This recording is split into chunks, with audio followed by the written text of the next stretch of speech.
Welcome to Once Upon a Storytime Podcast, where classic children's books come to life. I'm Julie, and in each episode I'll be reading aloud timeless tales from beloved authors.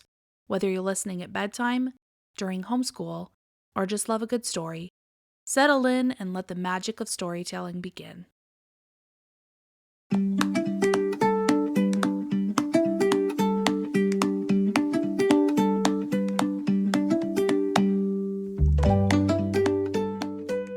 The Tale of Little Pig Robinson by Beatrix Potter. Chapter 2. You remember the song about the owl and the pussycat and their beautiful pea-green boat? How they took some honey and plenty of money, wrapped up in a 5-pound note? They sailed away for a year and a day, to the land where the bong tree grows. And there in a wood a piggy-wig stood, with a ring at the end of his nose, with a ring at the end of his nose. Now I am going to tell you the story of that pig, and why he went to live in the land of the bong tree. Well, that pig was little. When that pig was little, he lived in Devonshire, with his aunts, Miss Dorcas and Miss Porcas, at a farm called Piggery Porcum. Their cozy thatched cottage was in an orchard at the top of a steep red Devonshire lane. The soil was red, the grass was green, and far away below in the distance they could see red cliffs and a bit of bright blue sea.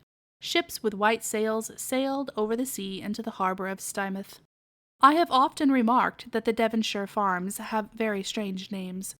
If you had ever seen Piggery Porcum, you would think that the people who lived there were very queer too.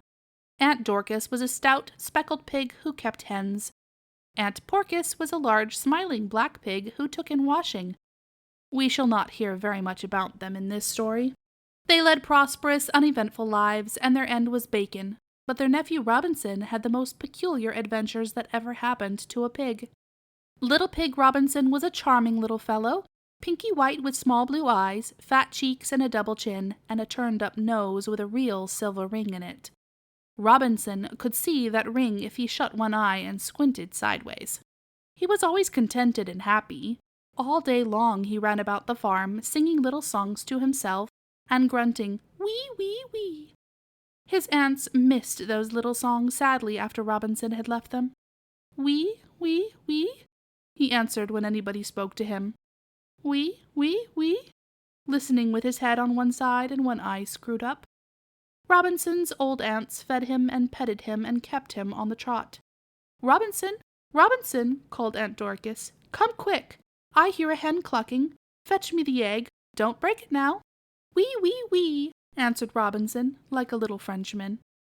Robinson, Robinson, I've dropped a clothes peg. Come and pick it up for me, called Aunt Porcas from the drying green, she being almost too fat to stoop down and pick up anything. Wee, wee, wee, answered Robinson. Both the aunts were very, very stout, and the stiles in the neighborhood of Stymouth are narrow. The footpath from Piggery Porcum crosses many fields, a red-trodden track between short grass and daisies. And wherever the footpath crosses over from one field to another field, there is sure to be a stile in the hedge. It is not me that is too stout, it is the stiles that are too thin, said Aunt Dorcas to Aunt Porcas. Could you manage to squeeze through them if I stayed at home? I could not. Not for 2 years I could not, replied Aunt Porcas. Aggravating. It is aggravating of that carrier man to go and upset his donkey cart the day before market day. And eggs at 2 and 2pence a dozen. How far do you call it to walk all the way round by the road instead of crossing the fields? 4 miles, if it's 1, sighed Aunt Porcas. And me using my last bit of soap. However shall we get our shopping done? The donkey says the cart will take a week to mend. Don't you think you could squeeze the stiles if you went before dinner? No, I don't. I would stick fast, and so would you, said Aunt Porcas. Don't you think we might venture, commenced Aunt Dorcas. Venture to send Robinson by the footpath to Stymouth, finished Aunt Porcas. Wee, wee, wee, answered Robinson. I scarcely like to send him alone, though he is sensible for his size. Wee, wee, wee, answered Robinson. But there is nothing else to be done, said Aunt Dorcas. So Robinson was popped into the wash-tub with the last bit of soap. He was scrubbed and dried and polished as bright as a new pin. Then he was dressed in a little blue cotton frock and knickers, and instructed to go shopping to Stymouth with a big market basket. In the basket were 2 dozen eggs, a bunch of daffodils, 2 spring cauliflowers, also Robinson's dinner of bread and jam sandwiches. The eggs and flowers and vegetables he must sell in the market and bring back various other purchases from shopping. Now take care of yourself in Stymouth, nephew Robinson. Beware of gunpowder and ship's cooks and pantechnicons and sausages and shoes and ships and sealing wax. Remember the blue bag, the soap, the darning wool. What was that other thing? Said Aunt Dorcas. The darning wool, the soap, the blue bag, the yeast. What was the other thing? Said Aunt Porcas. Wee, answered Robinson. The blue bag, the soap, the yeast, the darning wool, the cabbage seed. That's 5, and there ought to be 6. It was 2 more than 4 because it was too many to tie knots in the corners of his hanky to remember by. 6 to buy, it should be. I have it, said Aunt Porcas. It was tea, blue bag, soap, darning wool, yeast, cabbage seed. You will buy most of them at Mr. Mumby's.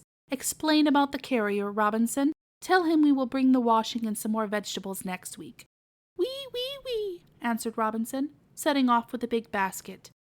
Aunt Dorcas and Aunt Porcas stood in the porch. They watched him safely out of sight, down the field, and through the first of the many stiles.